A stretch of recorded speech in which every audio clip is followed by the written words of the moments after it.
In order to set up a mains plug timer, you need to adjust the arrow to the current time on the 24-hour clock.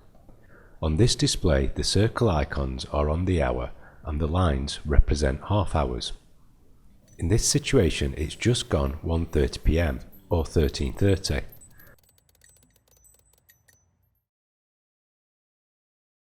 From here, we need to push down the blue prongs for the times you want the plug to work.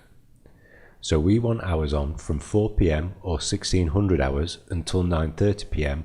or 21:30. This enables our Christmas tree to light up when it goes dark and turn off before most people are in bed, so as not to disturb anyone with unwanted light. Thanks for watching. Please feel free to like, share, comment, subscribe and watch my other videos, especially if you found this useful.